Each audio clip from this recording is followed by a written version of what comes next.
Good afternoon, ladies and gentlemen. Once again, thanks for coming and welcome to the Competition Commission.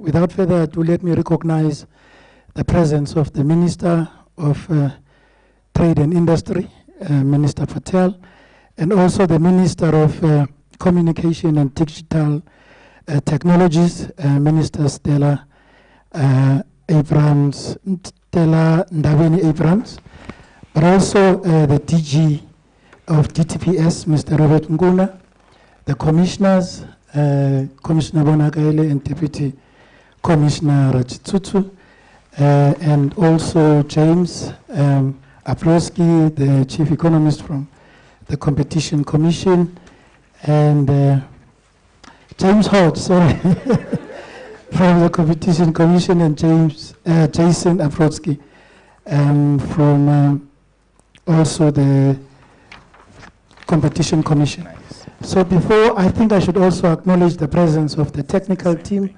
which gave support to the team in terms of compiling the report. There's a slight change in terms of our programs. I'm sure you saw one program coming and the other one being withdrawn. We will then, in terms of the program before us, we will hand over to the Commissioner, who is going to give some remarks and then hand over the report to the Minister of Trade and Industry.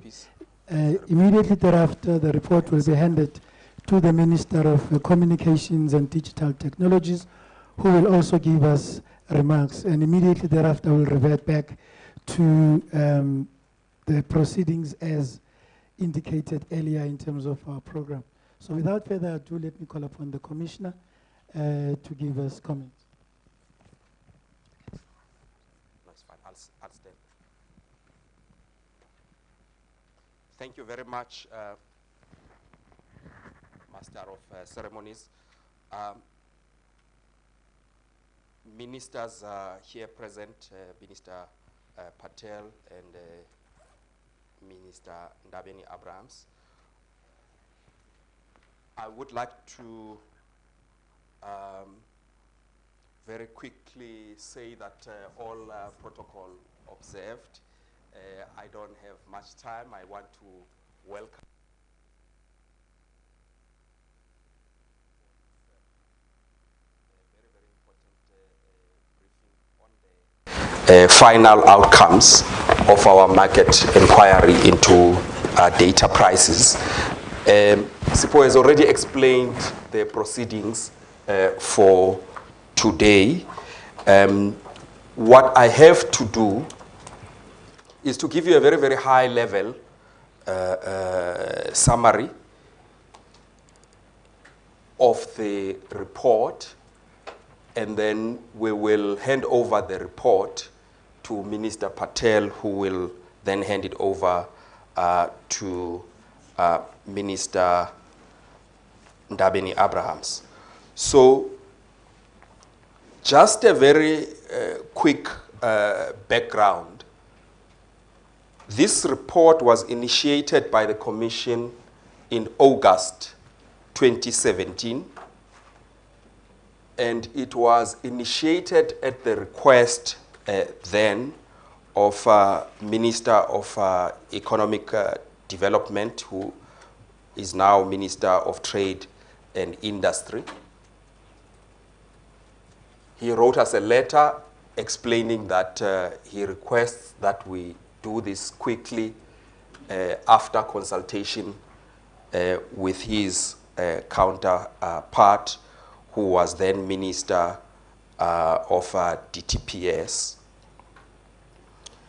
This followed a public outcry in South Africa about data prices. Many of you will recall this was the time of data must fall activities and a whole lot of others that constituted broadly a background. So this was really if you like, a response into those.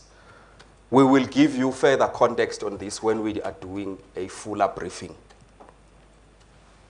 We then did a report which culminated into a provisional report that was released in April this year, 2019, with some findings which I will not get into now. We now, after consulting with stakeholders who had made submissions and considering the submissions, are in a position to present to you the final report. Maybe 2 or 3 things emanating from the report before I hand it over to Minister Patel. It is obviously a very important report in a country like ours, where we have as a strategy the 4th industrial revolution as one of the pillars of our growth as we move forwards. And we made a couple of findings. 2 of them I will highlight to you in the interest of time. The one is the report finds that the market is highly concentrated. This is the market for data services in South Africa, with a duopoly of the 2 leading operators, Vodacom and MTN. And in fact, even if you were to consider all operators, you will still be left with a highly concentrated market. But the report really finds that there is no significant competitive constraint that the 2 smallest operators provide. And in fact, confirms that Vodacom is a clear leader in this race. We'll get into the details of that finding. As a result of this concentration and duopoly, we found that data prices in South Africa are excessive. We will again give you details on why we say that. The important thing I want to highlight is that we do believe strongly as a commission that this requires strong and decisive interventions. We have noted that there have been recent price reductions, but we do recommend in the report that Vodacom and MTN must independently reach an agreement with the Commission on substantial and immediate reductions on pricing, and especially pricing of prepaid bundles, which we have found to be more expensive than the so-called contracts. And as we said in the provisional report, reflect a bias against the poor. We think that there is scope to reduce these prices in the region of 30 to 50%. We have decided that we will give the industry 2 months to act on these recommendations, failing which we will consider a prosecution for excessive pricing.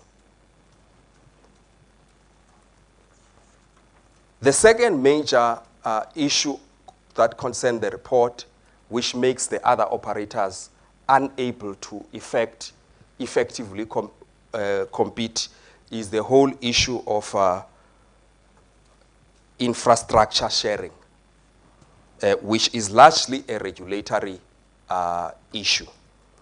Here, we believe that infrastructure, especially essential infrastructure, should be subject to regulation. And we believe that an appropriate regulation is a cost plus a reasonable return. How that is going to be achieved, I think we will also explain as we give details of this report. So that's a high-level summary of what we found and what we think are key interventions. I will now hand over this report to Minister Patel, And as Sipho indicated, after that, the minister will make their remarks. Please understand that they are only receiving this report today. And we will then have a briefing with you where we'll give you all the details of the report that we think are relevant and allow you to ask questions. So may I now, Minister, hand the report over to you. I have 2 copies in case you want to share with your colleague. Thank you very much. Thank you.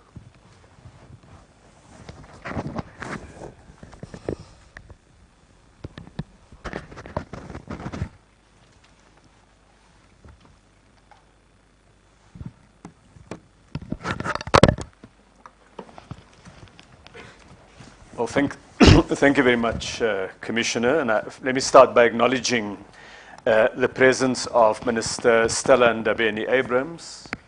We will also shortly be joined by Deputy Minister Majola, Commissioner Bonakele and your team, Deputy Commissioner. A good afternoon to members of the media and other representatives here today. First, let me accept officially the 2 copies of the report and welcome the release of this report, all 378 pages of analysis, of findings, and of recommendations. And let me start by acknowledging the people who made this possible. Commissioner, yourself. This report was produced under your leadership. Deputy Commissioner Hadin Rachisusu, who plays a key role in these processes. James Hodge, the chief economist. Jason Prosky, and the team who worked with you to put together this report. I really appreciate it and thank you. We have just been joined by Deputy Minister Majola, who I have greeted in his absence a moment or 2 ago. And I want to just make a few remarks before handing a copy of this report to my colleague. I start by saying the report was commissioned following consultation I had with my colleague, the Minister of Telecommunications, and we agreed that we needed to ask the Competition Commission to do the investigation through a market inquiry. And the interim findings of the Commission was released on the 24th of April this year. The Commission opened a window for public comment where players in the sector, consumers, regulators, indeed all South Africans had an opportunity to comment. And based on this further reflection, the final report has been completed and is tabled today. The main conclusions from the report confirm the basic thrust of the results previously released. And as I went through the executive summary, it was clear that the finding of the Commission is we have a competition problem in the market, and in this market for data services, that prices are higher than they should be and higher than in many other markets elsewhere in the world, that profitability levels are high, reflecting potentially anti-competitive outcomes, and that these may be the subject of an excessive pricing investigation. They found that the structure and practices in the market results in discrimination against lower paid consumers, that roaming markets are not working or are not working as well as they should, and that we should do something about it. And the Commission will shortly be taking us through the detail of their recommendations, but these are quite significant recommendations that seek to address the issue of retail prices and seek to remove the differential in the pricing charged to low-income consumers and high-income users of data services. There's a range of other areas that the Commission makes recommendations on, and I think we're looking forward to it imminently. Now, my colleague, Minister Ndabeni-Abrahams, has been leading our thinking and our work on how to deepen the size and the impact of the digital economy and the use of digital technologies throughout the economy. She has played an active role in the commission that the President has set up and in our thinking about how to position South Africa to benefit from a competitive ICT sector with a key driver of it being data services. And so I want to build on that by making 4 observations, one on growth, one on economic inclusion, one on development, and a final one on democracy. The first relates to economic growth. Do data prices and data service access really matter greatly in the economy? And the answer is it matters enormously. Data costs are critical to the performance, not just of the digital economy, but of the entire economy. Because what we've seen is the digitization of economic activity. If you think of the 20th century as the century of oil and steel, then the 21st century is being reshaped by data. Economies, citizens, consumers use this as the new currency of daily interaction. The academic literature, whether it's studies by the World Bank or the OECD, have all indicated a very strong relationship between data prices and access on the one hand and GDP performance on the other hand. So if we want to grow the economy, if we want to lift the structural rate of economic growth, we need to have the lowest possible data prices. We need those prices to be competitive, and we need access to be enhanced. Look at the top 20 global companies today. 9 of the 20 are directly in data-sensitive parts of the economy. Let's call them the data-driven companies like Google, Facebook, and so on. What is increasingly important is the way in which the broader ICT sector, of which the digital element is a key one, reshapes not just the digital economy, but the entire economy. Food companies, banks, car makers, all of them increasingly rely on integrated digital platforms to be able to produce. So it matters for growth. Second is economic inclusion. In the policy reflections within government, we have spoken not only about growth, but also a growth that brings in young people, that brings in Black South Africans, that empowers the rural population. And when data service prices discriminate against the poor, against those with low incomes, then they go against public policy, which is about greater levels of inclusion. Policy should be concerned about this, and we need to ensure that we don't create a new digital divide in society. And there are many great examples of inspirational young South African entrepreneurs using the digital economy, innovating, whether it's new taxi driving platforms or fintech applications, but young people are reshaping. And so cheaper data prices give greater access to young consumers, and this generation, the young generation, is finding its feet in this economy, and we need to help them with this. The third is about development. The data revolution is not only about the traditional economic activities. It's not only in the production of goods and services that we find digitization. Healthcare is and will continue to be fundamentally changed by data.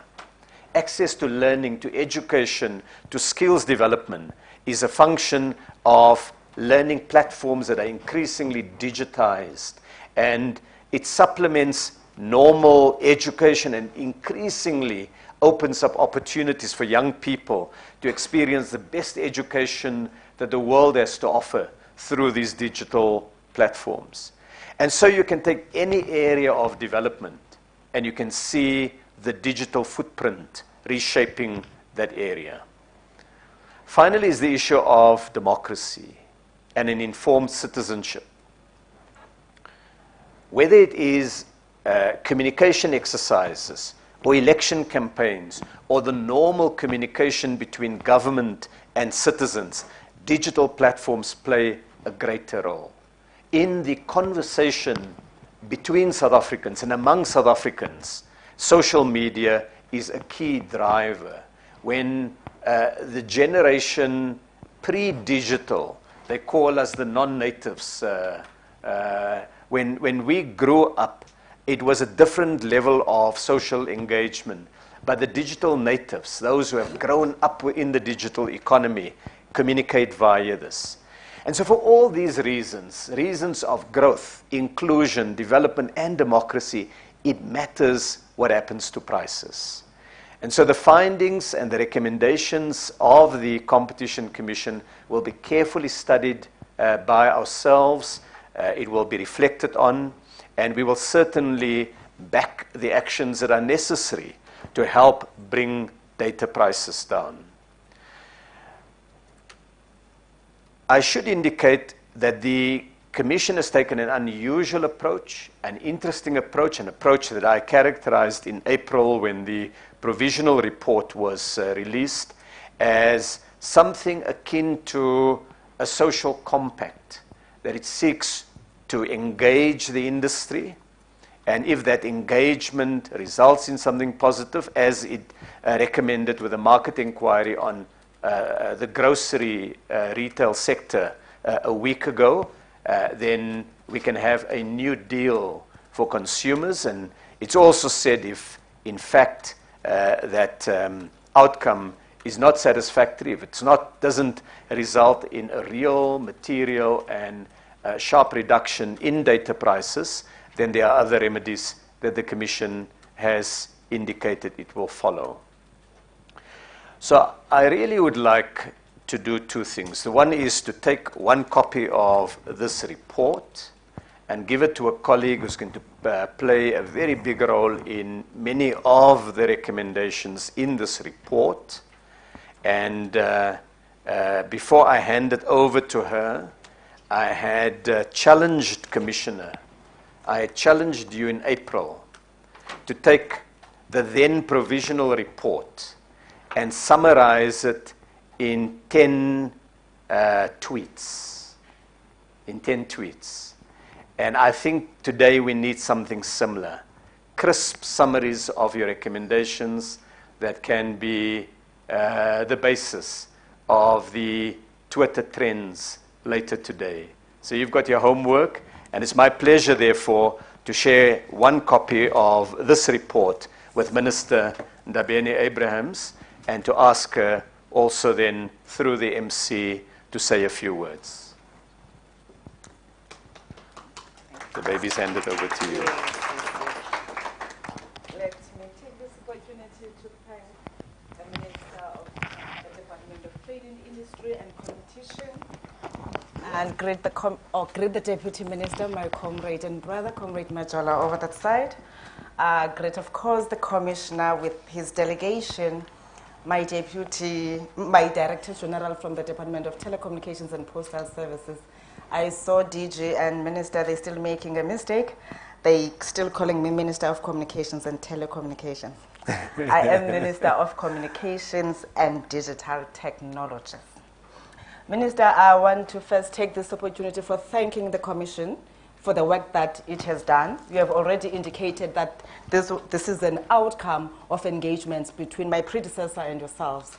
And as the department, we welcome the report, and we want to commit ourselves to say what is entailed in the report in relation to policy. We will follow up after we've studied the report and see what is that we're expected to do from the policy side and, of course, the legislative side. I am also happy, colleagues, to note that I see Vodacom and MTN here, which also makes my job very easy, because as we receive this report, it is upon ourselves to engage and see how do we then make sure that we find each other in terms of ensuring that the people of this country indeed have access to fair and credible communication as we are expected to do. Minister, I'm speaking to people here remembering what transpired in the second industrial revolution as we are outlining the different industrial revolutions. The second industrial revolution that saw many of our people left landless. The second revolution that ensured that our people became only maids and laborers. The second industrial revolution that ensured that we had to do away with farming and introduce mines. As I'm speaking to you, I don't know how many communities can proudly say indeed we benefited in those industrial revolutions. For us, the fourth industrial revolution presents an opportunity for South Africa to turn the tide around, to say never again our people will continue to be consumers, but they have to participate meaningfully and effectively in the revolution that we're talking about. And when that happens, we'll definitely say we have indeed played our part. And that begins with the cost to communicate and access to information as enshrined in the Constitution. This is why when the team said today they're releasing the report, I said on behalf of the department we'll be here to receive the report, because as the ANC government we've been emphasizing that it is high time that our people are given that they deserve and other people deserve worldwide. So as I said, we will engage with all those that are affected and mentioned in the report to see how do we best, in the interest of the country, try to find ways of implementing the resolutions without offending anyone. Ladies and gentlemen, allow me to tell you that the ANC government loves you so much, and the report is received. We will then come back to you in terms of implementing it. Thank you.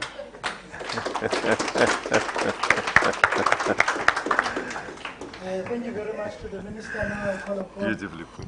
the Commissioner for a word of gratitude to the Ministers. Thank you very much. I know that we are constrained when it comes to time, but I thought that I wouldn't let the ministers leave without expressing my word of gratitude, both for really initiating the process, but also for their ongoing support, including their presence in this media briefing today. I also want to thank the DG really for all the cooperation. You know, when you undertake something like this, you interface with the different departments.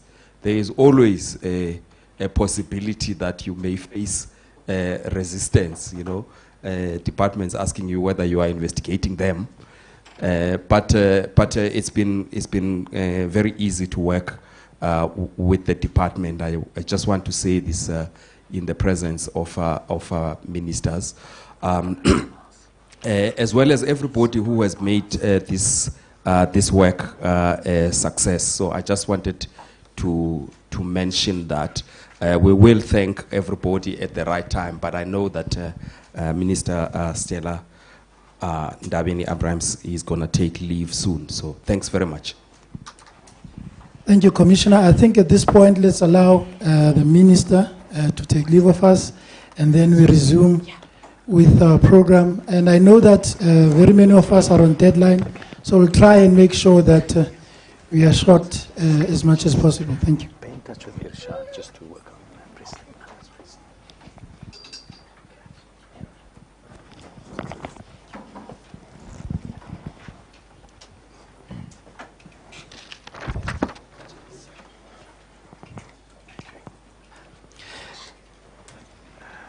Thank you, ladies and gentlemen. Now we go back a little bit in terms of our initial program. We will start with the Deputy Commissioner, Commissioner Ratsitutu, who is going to give us background to the inquiry. Immediately thereafter, will then follow the consequence, the sequence of the program. Thank you.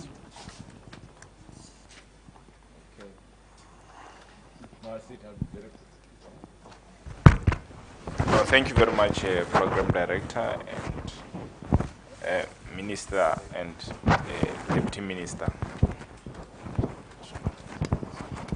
We thought it's important, and the Commissioner has already touched on this, because that for the benefit of everyone, that we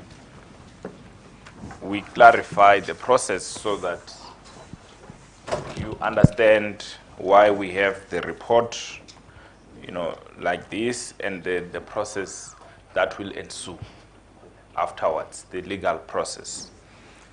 We initiated this inquiry on 18 August 2017 in terms of the Competition Act. It followed concerns expressed by the then Minister, as Commissioner has already said, Minister Patel,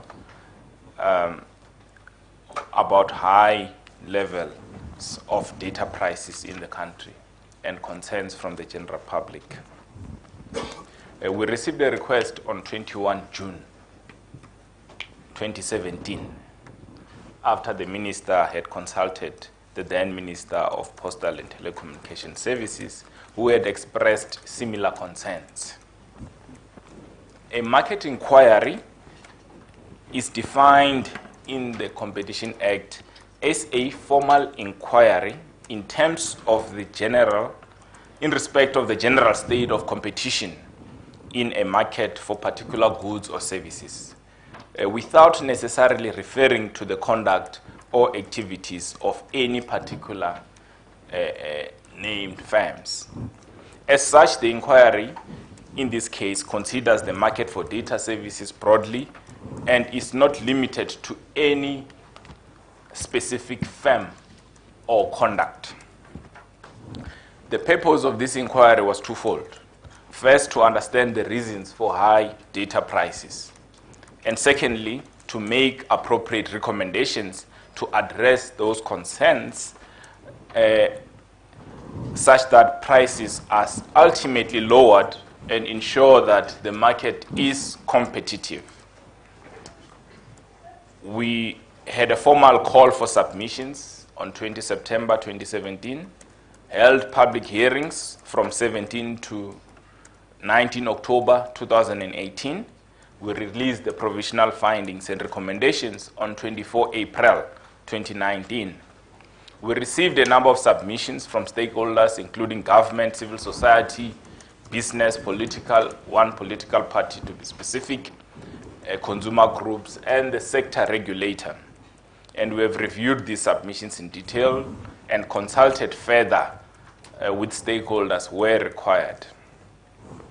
In terms of Section 43C1 of the Competition Act, which we applied in this particular inquiry, as you know, the law has since been amended.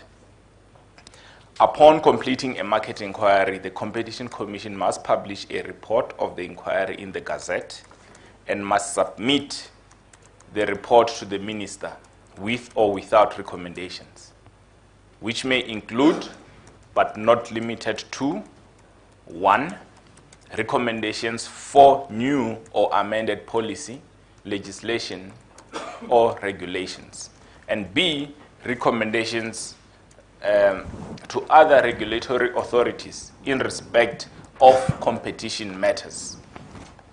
Upon receipt of the report from the Commission, the minister must, in terms of Section 21(3) of the Competition Act, table the report in the National Assembly within 10 business days.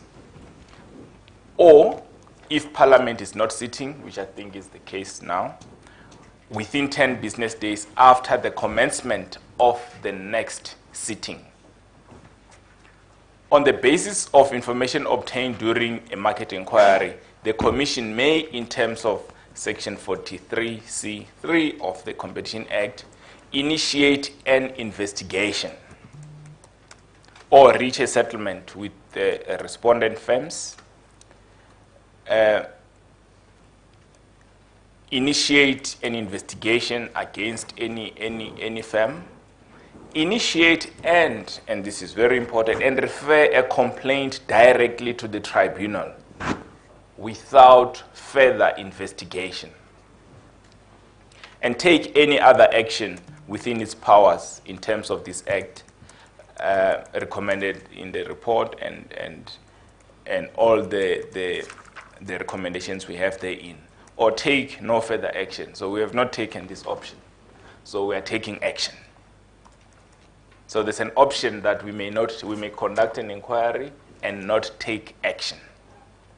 In this particular case, we are taking action, and the action is immediate because there has to be changes in this market.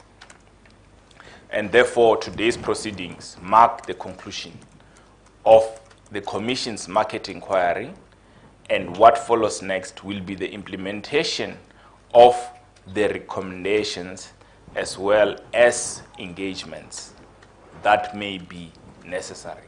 So we thought it's important that we outline this process to you. In the event there may be colleagues who are not familiar with what should happen next and what will happen next following the conclusion of the inquiry. So I hand the mic back to you, Sipho. Thank you, Deputy Commissioner. I think without further ado, let me call upon the Chief Economist, James Hodge, to give us the findings of the inquiry. Well, let me start with the main findings of the inquiry, and then I'll hand over for recommendations. The first finding is that the benchmarking and profitability analysis demonstrates or confirms that South African prices are high.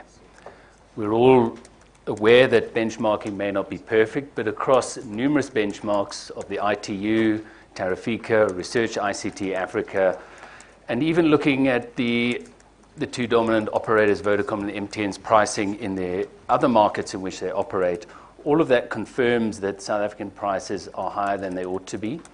And especially if we look at prices across the other operations of the two operators, then we see that often the prices in South Africa are close to double what the next most expensive country is. We're told, and we were told after the preliminary report, that this is because we lack spectrum in South Africa, and in fact, the blame should be laid at the door of government, and that South African networks are of a higher quality and this costs money. However, what we've done in this final report is also look at profitability, which then accounts for any of those higher costs. So if there are additional costs from lack of spectrum or better quality, that would be reflected in the cost table, and we can look at overall profitability. There, if we look at the operators in South Africa, again, they stand out in terms of their profitability. So we've put in your summary finding, but for Vodacom South Africa, their EBIT and EBITDA margins are some 8, 9 to 11% higher than the operations in other territories. And what we've also done is look at their price cost markups, which is the approach used in terms of an excessive pricing investigation. And there for Vodacom, we're looking at an average over the last 6 years of over 20%, which creates a prima facie case of excessive pricing for Vodacom. MTN's EBITDAs are not too much lower than those of Vodacom, but also looking at submissions we received during the process, the additional costs of a lack of spectrum in South Africa, in fact, indicate that these are probably less than 5% of the capex and operating costs of the operators involved. So they cannot simply explain the difference in pricing that we see. What these results also show is that there is market power by both operators, and of course that is confirmed by our retail analysis as well. Probably a bigger element to the preliminary report was also the finding of anti-poor pricing by the inquiry's team. And we see that not only in the tariffs, where the effective cost per megabit for small bundles is inexplicably higher than for larger bundles. And whilst we all appreciate some degree of volume discounting, the difference is incredibly stark in South Africa. There's no cost explanation for this, and there remains no persuasive cost explanation for this. However, digging deeper in this second phase, we were told that in fact, poorer consumers have seen their data costs come down.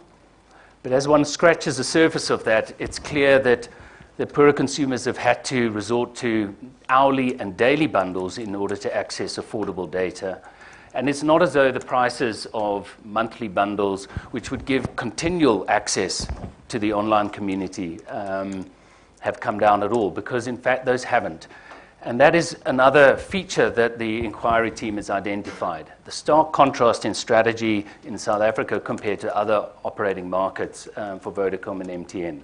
That in South Africa for 5 years, until literally last month, the prices for 30-day prepaid bundles have remained unchanged, despite obviously the costs of data falling and prices falling in other jurisdictions as well. This suggests that or strongly indicates that there is what we would term partitioning strategies and exploitative price discrimination. And that is a finding of the inquiry. What is interesting is that a company like Vodacom will respond to heavy data users on the telecom network by reducing prices, but there is no response for 5 years in terms of the prepaid. So on a postpaid model, you can get up to 20 gigabits for 200 Rand or 10 Rand a gigabit. But until a month ago, on prepaid, you could get only 1 gigabit for 150 Rand. And that highlights the differences in pricing. There has also been a shift in South Africa to personalized pricing. And I think it's well recognized globally, there's a risk that personalized pricing, in fact, seeks to exploit those that maybe exhibit behavior which doesn't protect them from that sort of pricing strategy. And as we noted in the preliminary report, and we note again here, probably a distinguishing feature between those heavy data users on postpaid and poorer consumers is that poorer consumers don't have alternatives, whereas the heavy users often have fiber to the home at home and Wi-Fi at work, as employed people who can access credit and get postpaid bundles. So what is apparent from the strategies is that poorer consumers increasingly are reliant on hourly and daily, and as I indicated, that is an inferior service. It's not a like-for-like service and doesn't guarantee continual access. For one operator, we see that in fact sales to lower-income consumers on their own basis reached a peak of almost 85% of all sales of data airtime, and is now more around 75%. Which shows that most likely for a majority of consumers, there isn't, in fact, continual access. It's intermittent access to the online world. There has been much debate and interaction on whether, even with those short validity periods, that there is a lower effective price for poorer consumers. Again, the report goes into detail on that, but finds that, in fact, the best case, poorer consumers have been exploited in the past and may have bridged some of that gap through having to resort to short validity bundles, but actually a lot more of the data suggests that there's still a large gap between the effective price paid by poorer consumers despite having to resort to short validity bundles.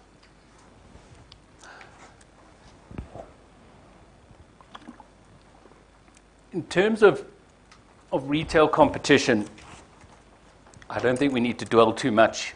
At this point, it's clear there's been high and persistent concentration that survived decades in this market. And the profitability analysis just confirms that there is market power, and the lack of responsiveness to price decreases, especially in prepaid by Telkom and Cell C, by Vodacom and MTN, indicate that they are able to price independently of the other networks. As we outlined in the initial report, in the preliminary findings, that what we see is first mover advantages have become entrenched, high levels of profitability, which are then partially put into network expansion and quality expansion in the network that give an advantage over the rivals, means that this position remains entrenched. Rivals who are forced to price low in order to try and grab market share don't then have the capital resources to, in fact, invest in their network and see some of the gains from increasing quality. And we all know at the moment Cell C is in a position where it's looking for a turnaround strategy in order to resume that challenge. What this does also point to is wholesale market issues, that challenger networks do rely on roaming agreements, facilities access in order to expand their network, but also to, in fact, realize some of the benefits of competition and be able to make sales to consumers in areas they don't have operations. With roaming, there are only two networks, Vodacom and MTN, that are able to provide coverage in rural and underserviced areas. And what we've seen is historically these were poor quality and poor price. The quality issues have been addressed in the latest roaming agreements, but the current ones still have the problem that effectively these are not wholesale rates. That in many instances, the roaming rates are above the effective retail rates of the roaming provider. So it's difficult to compete when you're being charged more than the other company is retailing it. These are, of course, going to be far higher if we took a cost base rather than just a retail rate. And the roaming, those seeking roaming will end up making losses on every gigabit of data that they sell. What is also noticeable is that roaming agreements do not put in place reductions that are likely to match reductions in retail prices over time, which means that that gap only grows as the roaming agreement goes into second, third, fourth, fifth year. None of the agreements also make any provision right now for future technologies as well.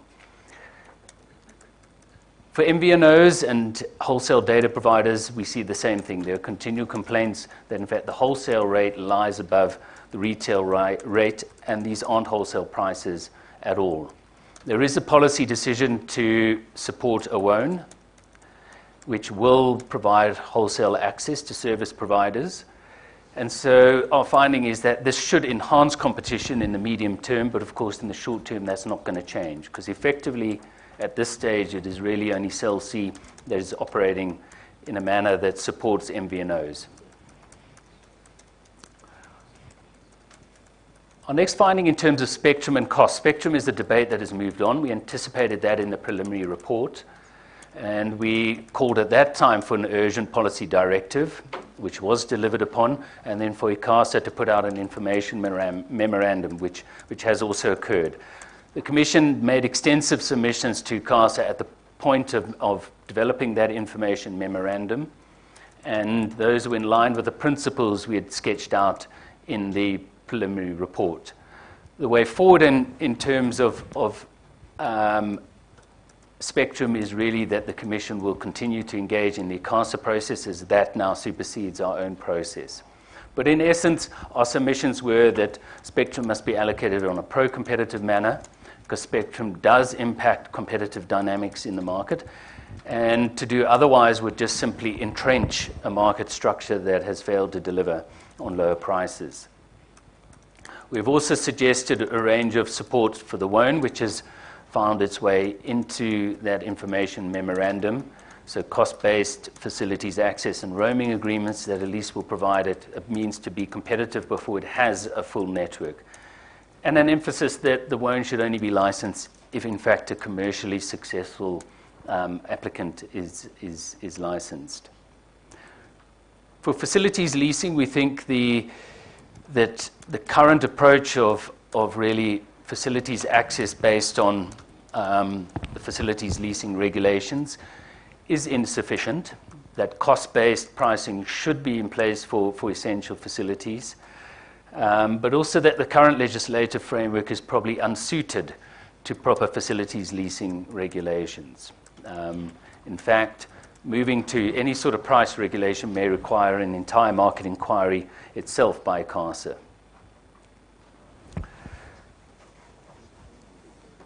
I think the last area in terms of findings is really about alternative data services. We highlighted this issue in the preliminary report, and there weren't many submissions at that time. But we have, and the team has moved to plug that gap in this interim period. So our finding in that respect was that alternative infrastructure is not only important for public access, so public Wi-Fi systems, to ensure better access for the poor and in line with really data as a basic right, which in the modern fourth industrial revolution era it most likely is. But also to support alternative infrastructure, because at the margin it does bring competitive pressure on mobile operators.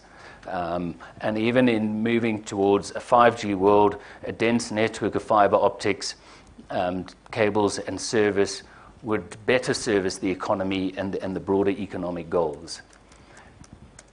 So the findings are that there are some innovative models out there. In terms of fiber to the home, often it is the high cost of the investment, but also finding revenue models that work. But there are entrepreneurs out there moving to address that. There were specific complaints in respect of Telkom OpenServe's IP Connect product.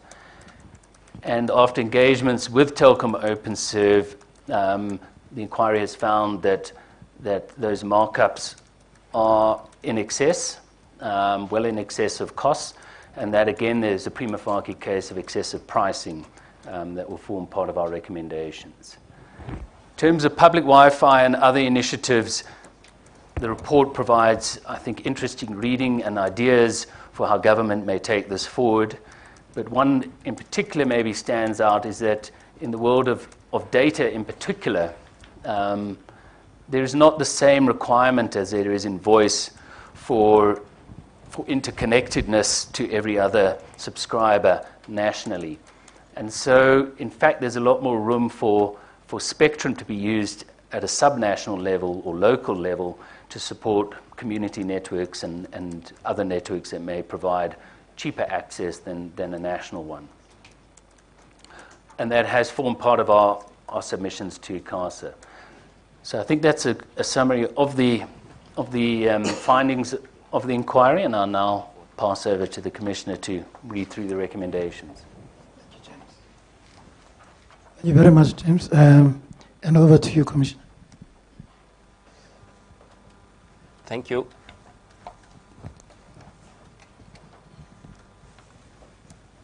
You do have a summary of these findings and recommendations that has been provided to you, and I understand is also going to be on the website. I see some lawyers are diligently taking notes.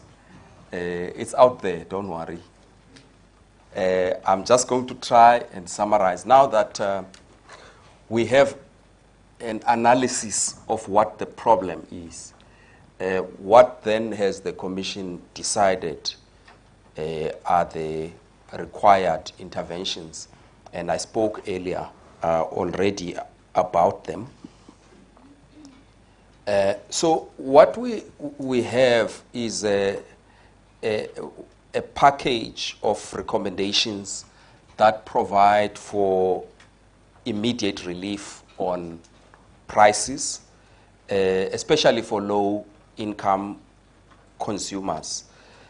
And we also have a package that's aimed at promoting competition for mobile data services, and a couple of others around regulation that would facilitate more competition. So I'll take you through those very, very quickly in time for you to file your stories. If I may start with the program for immediate relief on prices. The first recommendation is that Vodacom and MTN must immediately reduce prices by agreement with the Commission. And as I have indicated before, we believe on the basis of evidence that there is scope for price reductions in the region of 30 to 50%. And a failure to reach this agreement within 2 months will then lead the Commission considering going ahead with prosecution for excessive pricing or other exclusionary abuse before the tribunal.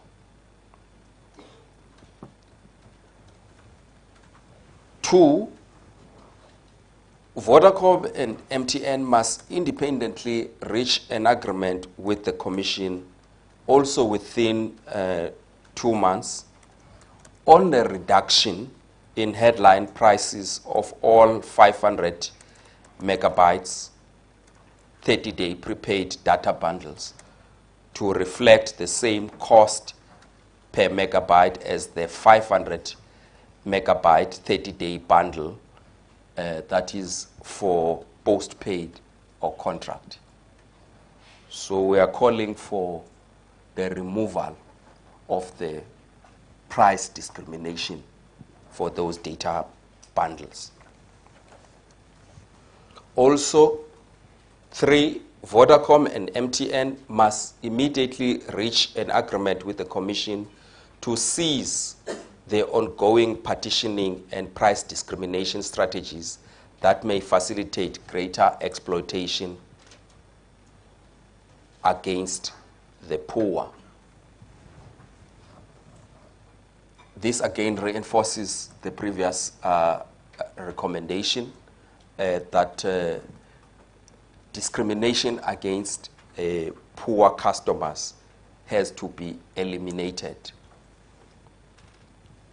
4, all mobile operators must reach an agreement with the Commission within 3 months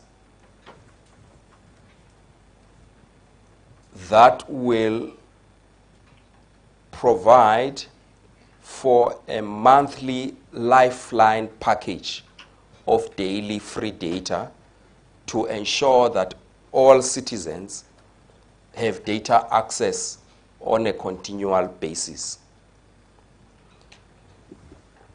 We also say that this agreement must then be given a legislative or regulatory effect within 6 months.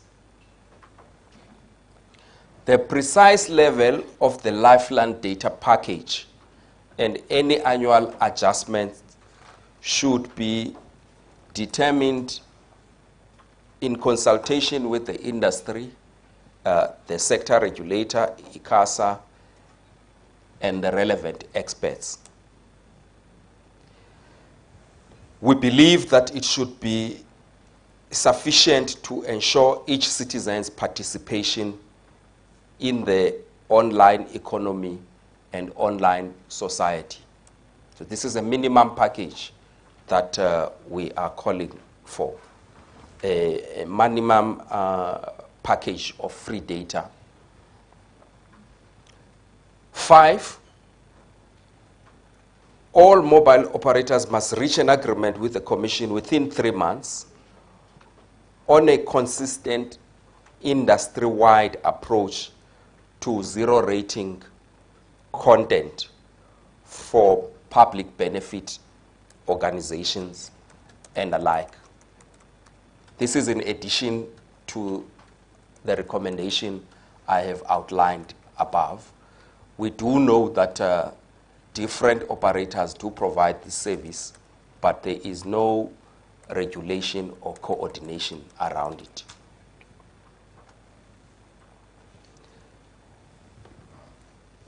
Recommendation number 6 deals with promotion of transparency in pricing. All mobile operators must reach agreement with the Commission within 3 months to inform each subscriber on a monthly basis of the effective price for all data consumed by such a customer.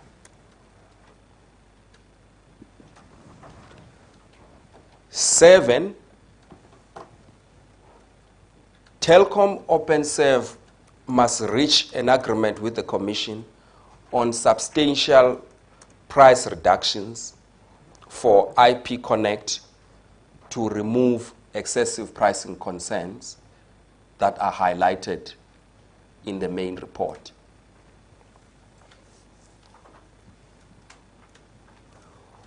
With respect to the above recommendations on the level and structure of pricing, should an operator fail to reach the required agreements with the Commission within the specified time frames as I outlined, the Commission will proceed to consider prosecutions in terms of various sections of the Competition Act. And as you will know, most of these are found in the abuse of dominance section of the Act. The other aspect of the immediate relief on pricing relates to the release of spectrum. James have already talked about this point and what our position is. I should commend the fact that government as a whole is committed to the release of spectrum, and Minister Stella Ndabeni-Abrahams has released a policy directive in this regard, and we are engaging, as James says, with ICASA on how best to do this in a way that's going to promote rather than frustrate competition. And one of the things that are essential is really consider the form of spectrum allocation. If spectrum is allocated to the highest bidder, it is likely that this will frustrate competition. So one has got to be creative, and we're very happy that ICASA is open to this. Of course, this also does mean that one must look at how the incumbent operators, particularly the ones that have been defined as dominant, the two largest ones, how do you make sure that you don't allocate spectrum in a way that further entrenches that dominance? So you may have to consider spectrum allocation caps and things like that. But we've left this because the process is unfolding. So we don't have very firm recommendations, and we have opted to participate in the regulator process and hope that whatever outcome will be reached will promote competition. In terms of the program that is aimed at enhancing price-based competition in the mobile industry, we recommend a couple of interventions. I think it's been analyzed more than enough now that there is no competition that's functioning well in the sector. Number one, legislative changes must be made to facilitate cost-based access to facilities. James has outlined why that is a major concern. The absence of that is a major concern to the Commission. We also recommend that ICASA undertakes the process of defining essential facilities so that access to these could be regulated, including the price that's charged for them. This must be done within the next 18 months. Obviously, we have to continue talking to both ICASA, but also the Department of Communications and Digital Technology now. The second recommendation on this in this regard is that Vodacom and MTN must reach agreement with the Commission within 6 months to ensure that their national roaming agreements with other networks are priced also at a minimum at wholesale rates which reflect a reasonable discount on their own effective retail rates as measured by the average revenue per gigabyte, with provision for annual downward revisions to reflect reductions in their own effective retail rates over time. If no such agreement is reached, the Commission will proceed to prosecute in respect of excessive pricing or exclusionary conduct.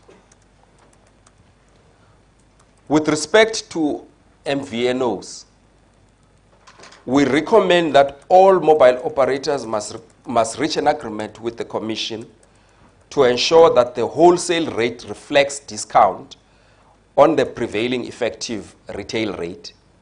Again, if no such agreement is reached, the Commission must consider a prosecution.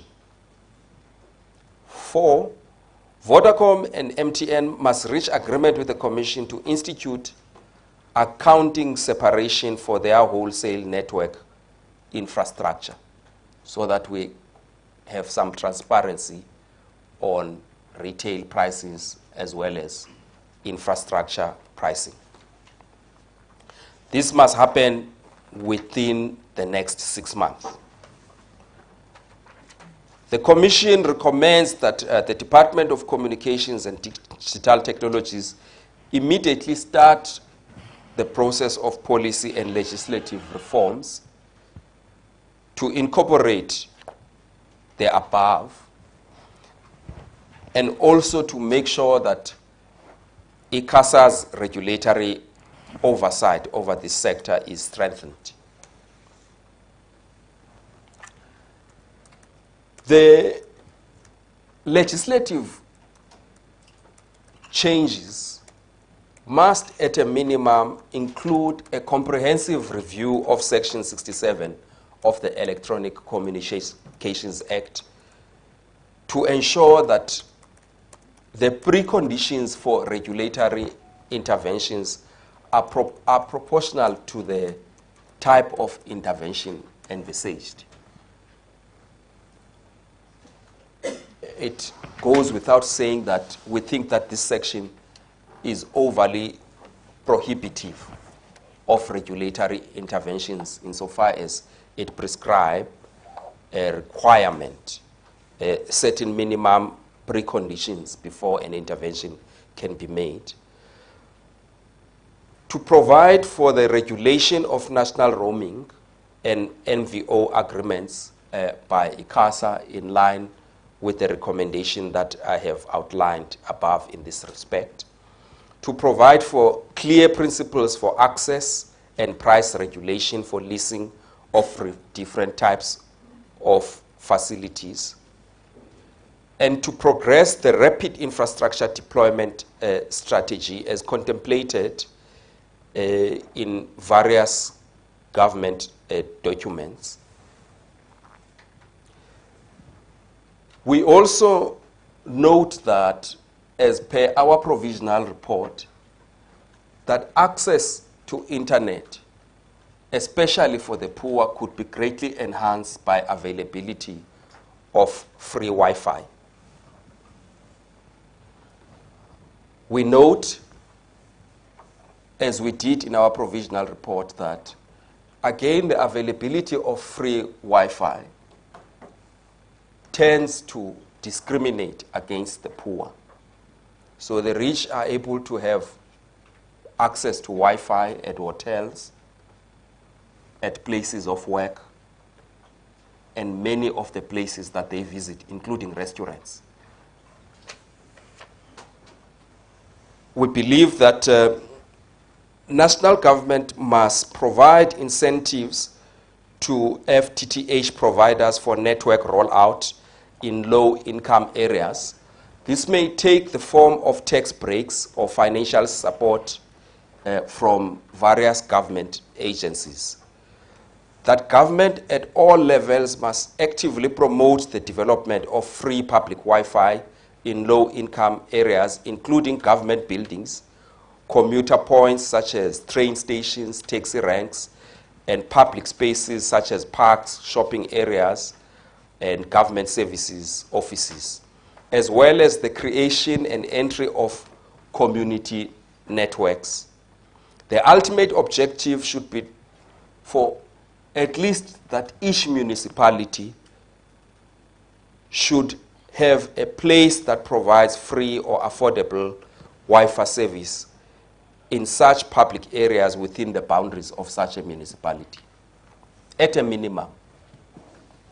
That ICASA considers models and regulatory changes to allow at least non-profit community networks, and possibly small commercial enterprises to access licensed spectrum not used by mobile operators in rural areas in a similar manner to television white space, which has enabled localized broadcasters. And finally, that a single government department or agency be designated as responsible for driving these initiatives across various spheres and departments. And we believe that such a department or agency must have access to technical expertise through an advisory committee of experts to assist in the capacity building as well as the expansion of these internet services. Coordination of this obviously has to be left to government and ministers. That concludes the recommendations of the Competition Commission. It's now left up to me to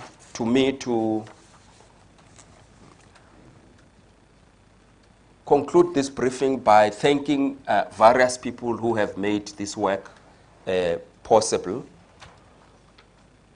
I have already mentioned that we got a lot of encouragement and in fact a request from the minister to do this. So I would like to thank him for really his commitment to make sure that we thoroughly look at this, and I hope we did not disappoint. So thanks, Minister. As well as once more, both the minister at DTPS, then Minister Cwele also was involved in this, and the entire department. I thank them for raising this matter as sharply as they did, as well as for cooperating during the inquiry process and for providing us with information. We've had a fantastic technical team that has done the analysis. We have the leader of that technical team here, Jason Aprosky. We have Athama Huma. We have Rahma Luena, Tessa Blizzard, Kawe Mahlalela, and Salma Kaji, who were all members of the technical committee. So well done, guys, and thank you very much for bringing this to a close. I also wish to thank the stakeholders for their participation and cooperation. Obviously, this work would not have been possible without vast amounts of information we received from the operators, Vodacom, MTN, Telkom, Cell C, and RAIN, all provided valuable inputs into the process. Government departments, as I've indicated, we've spoken to quite a few national government departments, but also the Gauteng Department of Economic Development made submissions. The Independent Communications Authority of South Africa also made submissions, and we held various discussions with them. There are industry associations that were involved, as well as consumer interest groups, NGOs, and research organizations. I will not mention them by name, but they know themselves. So thanks very much for enhancing our process. There were also internet service providers, many of them who had previously raised these issues around access to internet. We thank them as well. Fixed line service and fiber to home providers also made submissions. Political parties also had quite an interest, and one made submissions. There were also individual consumers that made submissions. I will not mention them by name. So all of you South Africans made this all possible. So thanks very much for that. I do hope that it makes a difference. And lastly, thank you, all of you, for attending this briefing. Deputy Minister, we acknowledge that you joined us.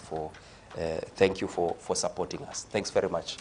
There was, of course, James and Hadin, who are my counterparts in this, have worked very hard pushing the team towards where it landed up. Sorry if it was too hard, but I think you're all proud of this. Thank you.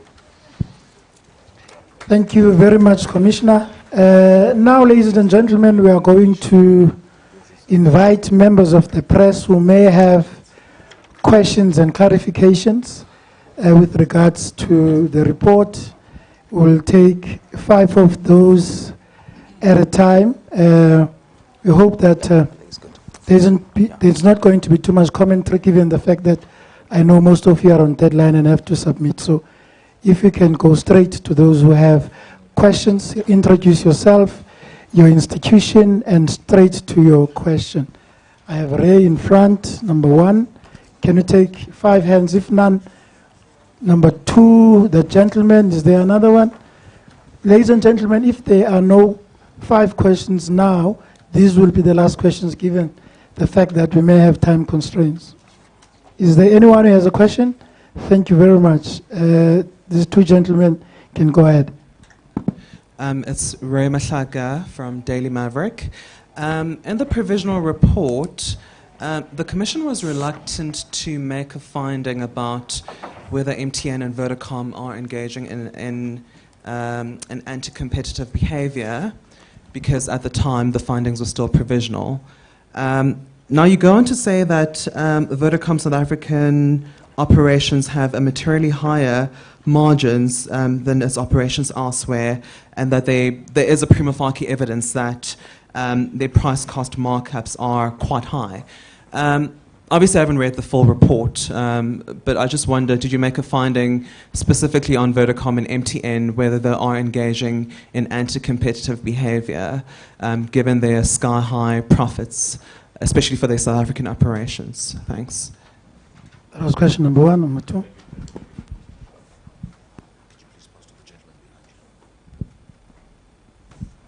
Hi, good afternoon. It's Kyle Kumala here from ENCA.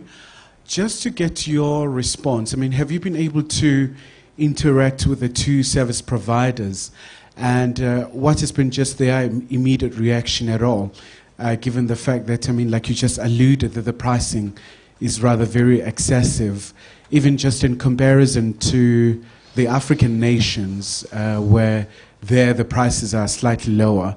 But also apart from that, in terms of your immediate recommendations, you're also talking about the 3 months where you should reach a mutual agreement, and failure to comply with that, I mean, obviously the excessive prosecution. So what would be the penalty if there is a failure to comply to that? Thank you.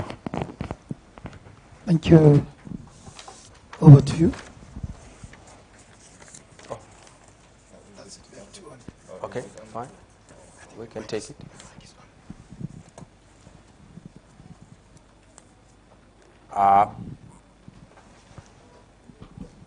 Okay, so sorry, we were expecting more questions, but we are very impressed with how you guys have understood this report. But if I may just say that, yes, on the first question, we did make a finding that the prices are excessive, and that this may violate the provisions of the Competition Act. But this is why we are saying that we will then make a decision within 2 months, not 3, 2 months, on whether we are able to find each other with the industry on prices. We've already given indicative numbers, but you know, excessive pricing cases, you don't go with the price in mind. What you need to do is to remove the concern that the price is excessive. But where it lands up is a subject of discussions, if you do settle the case. Of course, if you don't, then the tribunal must tell us what needs to happen. So this is really what we are saying to the industry. That is up to you. If we are able to reach an agreement for you to address our concerns, that's fine. If not, I think we've reached a stage as regulators where we say, well, this must be an issue that must be seriously considered for referral for adjudication, because we understand there could be disagreement of interpretation, but we don't want to be bogged down to that. If we are wrong, maybe the tribunal will make a finding in that regard. But I think there is too much expectation now from South Africans that there be decisiveness on this.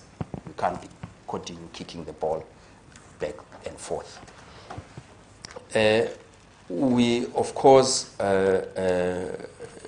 if I may respond to Kylie's point,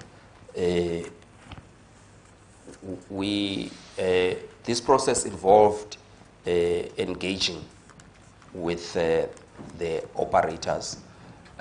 We have responded to some. I mean, they did engage and provide us with their submissions, some of which obviously were disputing the basis on which we arrived at this.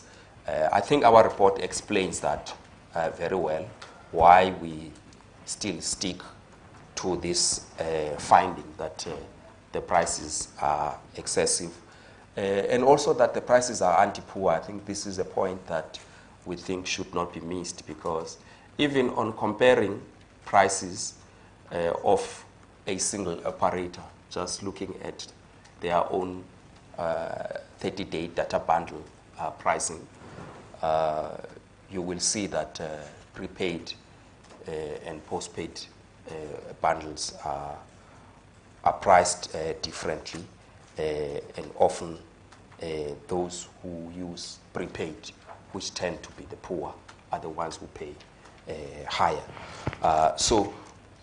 Yes, we did receive response.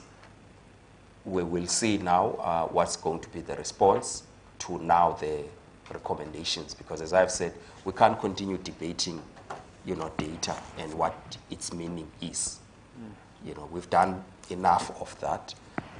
We now have reached our own conclusions, and we think that, the industry must come on board on these matters.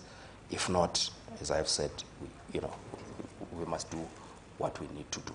Thank you.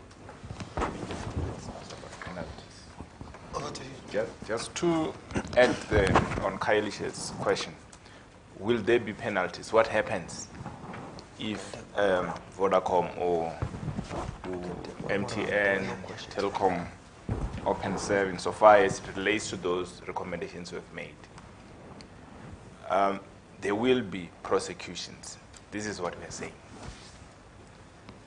We have identified information. In fact, I tried to explain in terms of the law. We have options to either refer directly, and the law allows that. That with the information that we have an option to proceed to the tribunal. We have an option to start a new case. We have an option to enter into a consent or a settlement agreement with the affected firms. So we do urge and implore them to engage with the Commission constructively. We have had these companies during hearings. We have given them sufficient opportunity to make submissions. We have engaged with their submissions. And if they engage constructively with the Commission, we are confident that we will reach an amicable solution which will benefit consumers and it will take our economy forward. So indeed, there will be hefty penalties at the end of the day for those that do not wish to cooperate with the competition authorities. Thank you, Deputy Commissioner. I'm taking follow-up questions. Last round, if any, ladies and gentlemen. I see there's one. Ray has got another one. Do we have more questions? Is your hand up, Ray? No. Okay, there's two follow-up questions, right? So we start the song is just next to you. Okay, thank you. It's Chekwane Tladi from ETV News. I just want to know the recommendations of the Commission in terms of data and airtime which expires in 30 days without maybe even depletion. That's number one. Ray has got another question.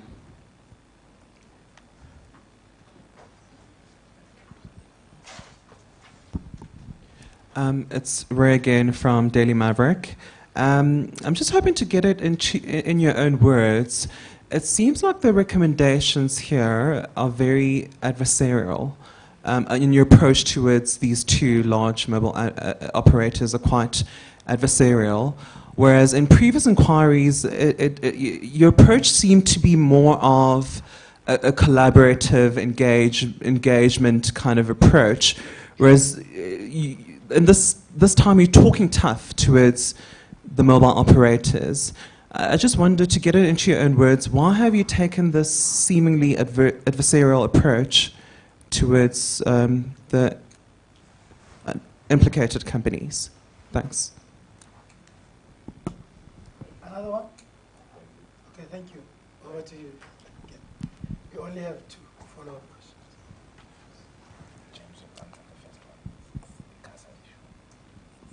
James, you want to come in?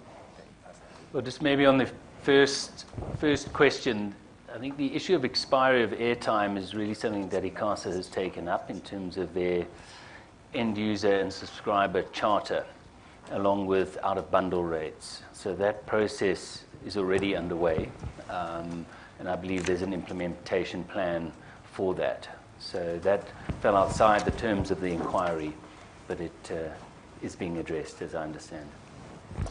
On the second question, I'm surprised, Ray, that this is what you read from this recommendation. I thought actually the complaint was going to be that we're still kicking this further for further discussions,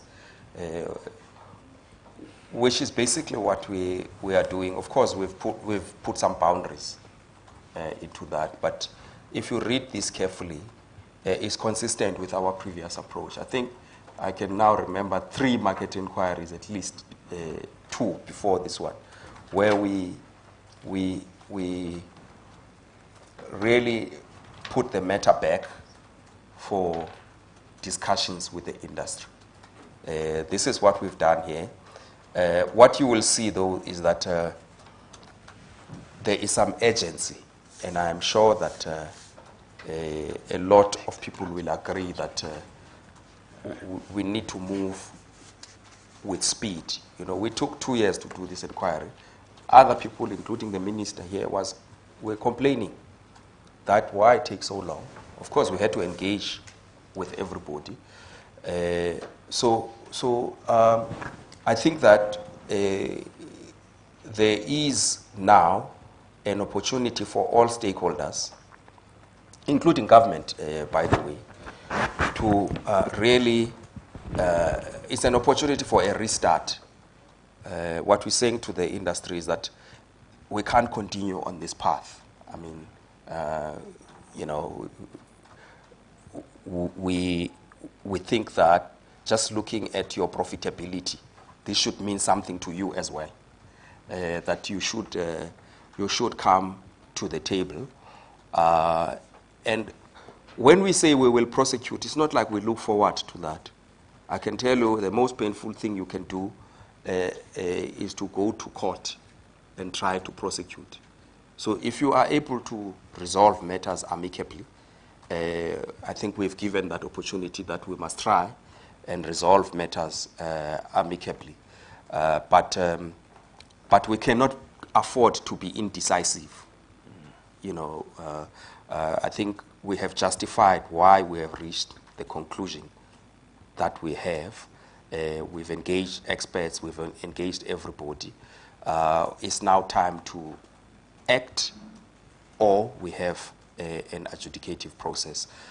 So I don't think that our report is in any way different from the previous one. It calls for a collaborative engagement on resolving the matter. But of course, maybe the matter is quite urgent and serious.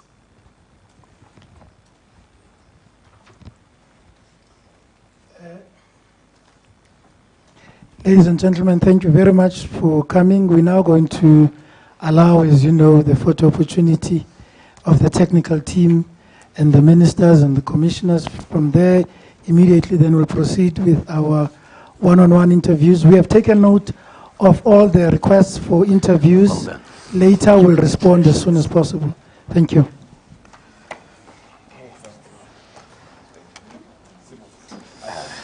The war is